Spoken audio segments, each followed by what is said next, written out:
बिस्मिल्लाहिर्रहमानिर्रहीम, अस्सलाम वालेकुम।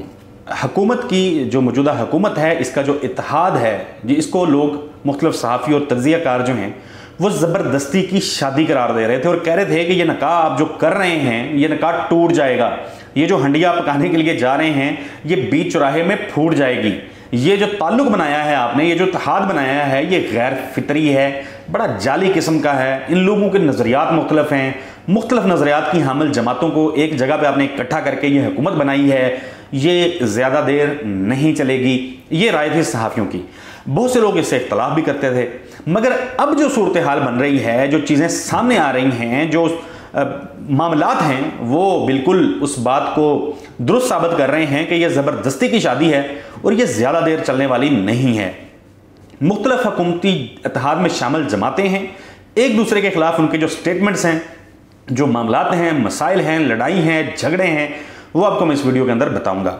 सबसे पहले मैं बता देता हूं, आज कौमी असम्बली के अंदर आज़ाद उम्मीदवार हैं बलूचिस्तान से असलम बोहतानी। असलम बोहतानी जो हैं वो तहरीक इंसाफ की हुकूमत का हिस्सा थे। तहरीक इंसाफ के साथ उनका इल्हाक था, वो उन्होंने सपोर्ट किया था इमरान खान को, फिर वो हुकूमत से अलहदा हुए और इल्ज़ाम लगाए कि इमरान खान जो हैं वो मामलात नहीं चला रहे, बलूचिस्तान में जो है वो मसाइल हैं, हमें इज़्ज़त नहीं दी जा रही। और फिर उन्होंने कहा कि मेरी आसिफ जरदारी से बड़ी यारी दोस्ती है, बड़ा ताल्लुक़ है, इज़्ज़त और एहतराम का रिश्ता है, एक ताल्लुक़ है, तो बस मैं अब जा रहा हूँ, इमरान खान को छोड़ के जा रहा हूँ। असलम बोहतानी साहब मौजूदा जो इत्तेहाद है इसमें शामिल हो गए, मगर आज ख्वाजा आसिफ साहब के साथ पार्लियामेंट के अंदर उनकी लड़ाई हुई, बड़े गिले शिकवे हुए, उलझते रहे। ख्वाजा आसिफ साहब ने उनकी टिका के बेइज्जती की है। बेइज्जती होती है जी, मतलब मैं समझता हूँ कि कोई भी इज़्ज़तदार आदमी होगा उसको आप अपने इत्तेहाद में शामिल करें, अपने घर बुला लें, अपनी हुकूमत में ले आएँ और फिर उनको कहें कि नहीं, इंसान के बच्चे बनो, तुम्हारी इतनी औकात नहीं है कि तुम हमें बताओ, हमसे सवाल करो, तुम्हारी जसारत कैसे हुई हमसे सवाल करने की। यही काम आज उनके साथ हुआ। उन्होंने कहा जी गवादर के अंदर जो है वो मसाइल हैं। क्यों कहा? क्योंकि ख्वाजा आसिफ साहब वज़ीर दफ़ा जो हैं वो कह रहे थे कि वज़ीर आज़म शहबाज शरीफ ने गवादर के दौरे किए हैं। वो कहते हैं कि 1.5-2 माह में 3 दफ़ा गवादर गए हैं, बड़ी तरक्की हो रही है। फिर उस पर असलम बोहतानी जो हैं वो अपनी नशिस्त पे खड़े हुए और उन्होंने कहा जी कि ऐसा नहीं है, मसाइल हैं। फिर तकरार हो गई वहाँ पे उनकी, और तकरार बढ़ती बढ़ती फिर चली गई आगे। और फिर उन्होंने कहा कि हम खुदा की कसम गुज़िश्ता हुकूमत में खुश थे। अब ये नुक्ता सोचें, वो कहते हैं खुदा की कसम हम गुज़िश्ता हुकूमत में यानी तहरीक इंसाफ की हुकूमत में खुश थे, मसाइल नहीं थे, उन्हें कोई मसला नहीं था, वो खुश थे, कसम उठा के कह रहे हैं। लेकिन वो कहते हैं कि आसिफ जरदारी की मोहब्बत में हम इस हुकूमत के अंदर आ गए। अब एक जरदारी सब पे भारी, सबको पता है आसिफ जरदारी साहब लॉबिंग जिस तरह से करते हैं, जोड़ तोड़ करते हैं, उनका कोई जो है पाकिस्तान में नेमल बदल नहीं है और ये हकीकत है, वो बड़ी अच्छी जोड़ तोड़ करते हैं। तो वो असलम बोहतानी साहब को ले गए अपने साथ। वो कहते हैं कि पीटीआई में, असलम बोहतानी कहते हैं कि पीटीआई में इज्जत नहीं थी हमारी, फंड्स हमें जो है वो अरबों रुपए के मिलते थे, लेकिन जरदारी साहब जो हैं या वज़ीर आज़म जो हैं ये अभी के शहबाज शरीफ, ये हमारी बड़ी इज्जत करते हैं। तो ये सारा मामला आज हुआ, वहाँ पे इस पे तू तकरार होती रही, एक दूसरे के सामने आए। फिर राजा परवेज़ अशरफ साहब जो हैं उन्होंने कहा जी कि एहसन इकबाल साहब जो हैं वो इस मामले को हल करवाएं, ये जो भी उनके मसाइल हैं या तहफ़्फ़ुज़ात हैं उसको हल करें। एक तो हो गया ये झगड़ा।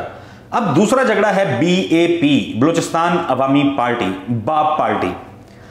अब बाप पार्टी के जो पार्लिमानी लीडर हैं खालिद मगसी साहब, वो कहते हैं कि तब्दीली का मकसद कुछ और था, ये जो हुकूमत बदली गई इसका मकसद जो था ये कुछ और था। जो हमें बताया गया था, जो हमें कहा गया था कि इसलिए हुकूमत बना रहे हैं, वो मकसद कुछ और था, लेकिन अब कुछ और नजर आ रहा है।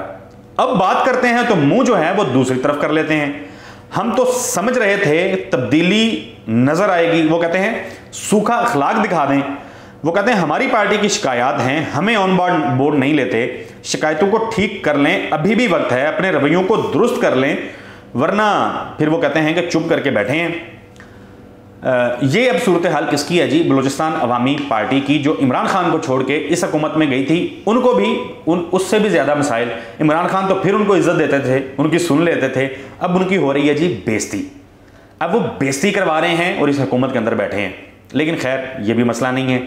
आगे बढ़ते हैं, आपको और बताते हैं MQM के हवाले से। कल सिंध में बल्दियाती इंतखाबात हुए, पीपल्स पार्टी जीत गई, MQM जो है वो उसको शिकस्त हुई, PTI को शिकस्त हुई, JUI-FA को शिकस्त हुई। सब जमातों ने कहा कि ये जो इलेक्शन सिंध में हुआ है ये ठीक नहीं हुआ। सब ने कहा कि इमरान खान जो इल्ज़ाम लगा रहे हैं इलेक्शन कमीशन पे वो इल्ज़ाम ठीक है। मतलब वही हो गया कि इलेक्शन कमीशन अपनी जिम्मेदारियां पूरी नहीं कर रहा, ठीक से काम नहीं कर रहा, इंतखाबात नहीं करवा पा रहा। यही इमरान खान कहते हैं। ये सब जमातों ने कह दिया जो हुकूमत में शामिल हैं। MQM और पीपल्स पार्टी में तनाव है इलेक्शन को लेकर के, क्योंकि आमने सामने मुकाबला था। और दूसरा तनाव इसलिए है कि हमें आप इस हुकूमत में लेके आए थे, वफाक में आपने हुकूमत बदली थी, वादे किए थे, हमें बताया था कि जी इस मामला ठीक करेंगे, आपको भी देंगे, खुद भी खाएंगे। अब कुछ नहीं हो रहा। उस पे जो वसीम अख्तर साहब हैं उन्होंने कहा है कि जी बस बहुत हो गया जी, अब हालात की जिम्मेदारी हम पे नहीं होगी। कहते हैं कि मामला बिगाड़ना नहीं चाह रहा, इसलिए प्रेस कॉन्फ्रेंस जो है नरम लहजे में कर रहा हूं। नरम लहजे को कबूल कर लें, संजीदगी का मुजाहरा करें, ज्यादती ना करें। कराची जो है वो कहते हैं आपने पहले ही अदा गिना है, हमने आपसे मुआहदा किया है, मुआहदे की पासदारी ना की तो बहादराबाद मरकज जो है उसको ताला लगाएंगे और सड़कों पर आ जाएंगे। ये अब MQM का मौकफ है, क्योंकि वो वफाकी हुकूमत से, उनके वादों से जो उनके साथ किए गए थे उससे खुश नहीं है, वादे पूरे नहीं हो रहे। MQM को उसकी औकात दिखा रहे हैं मौजूदा हुकूमत वाले, खासतौर पे जरदारी साहब भी, और मुस्लिम लीग नून की जो ज़ाहिर है वफाक में वज़ीर आज़म उनके हैं, मुस्लिम लीग नून के हैं, तो सब MQM को उसकी औकात बता रहे हैं और कहते हैं कि जी आप बेशक हमारी हुकूमत में आए हैं, इतनी परवाह शरवाह आपकी नहीं है हमें। तो ये अब सूरत हाल है। अब MQM जो है उसके रास्ते बंद हैं। यहाँ से वो निकल के गए थे, उसके महंगाई का नाम लेके महंगाई डबल हो गई, बल्कि ट्रिपल हो गई। लोग अब MQM का गिरेबान पकड़ रहे हैं। कराची के उनके वोटर्स जो हैं वो कहते हैं आपने इसलिए गए थे इस हुकूमत में, ये रिलीफ दिलवाया है आपने, हर चीज महंगी कर दी, के इलेक्ट्रिक जो है वो सत्यानाश किए बैठी है, बाकी जो चीजें हैं मुल्क भर में जो महंगाई है वो सबके सामने है। तो MQM और इनकी जो लड़ाई है पीपल्स पार्टी की, एक तो वो इलेक्शन के हवाले से, और दूसरा जो है वो MQM के साथ जो मुआहदे थे उस हवाले से ना सिर्फ जारी है बल्कि बढ़ती जा रही है। MQM जो है वो फंस चुकी है, रास्ता नहीं है उसके पास, ना वो निगल सकती है हड्डी को, ना वो उगल सकती है। इलेक्शन में शिकस्त हुई है। JUI-FA एक दूसरी इत्तेहादी है, उसने कहा है कि हम बल्दियाती इंतखाबात के जो नताइज हैं उसको मुस्तरद करते हैं। क्या कहा है उन्होंने? कहा है जी सिंध हुकूमत कत्लो गारत, ढोंस और धांधली के बगैर इलेक्शन नहीं जीत सकती। इस पे अब काम किया है आगे इमरान इस्माइल साहब ने, जो गवर्नर थे सिंध के। वो कहते हैं कि MQM वापस आना चाहे तो खुशामदीद कहेंगे। वो कहते हैं सुबह का भूला शाम को लौट आए तो उसे भूला नहीं कहते। MQM को जो ख्वाब दिखाए गए थे वो कभी पूरे नहीं होंगे। फिर लेकिन वो कहते हैं कि MQM जो है वो इंतज़ार कर रही है किसी टेलीफोन की, टेलीफोन जो है वो नहीं आने वाला। शर्जील मेमन साहब कह रहे हैं कि मामले मुआहदे पर कायम हैं, MQM को जाने नहीं देंगे, जबकि सईद गनी साहब जो हैं वो कह रहे हैं कि अगला मेयर जो है कराची का वो हमारा होगा। ये सूरत हाल है, इस तरह से हुकूमत चल रही है, इस तरह से इत्तेहादी साथ खड़े हैं। ज़्यादा दिन ये ज़बरदस्ती की जो शादी है ये चलने वाली नहीं है। मुझे अगली वीडियो तक के लिए इजाज़त दीजिए। अल्लाह हाफिज़।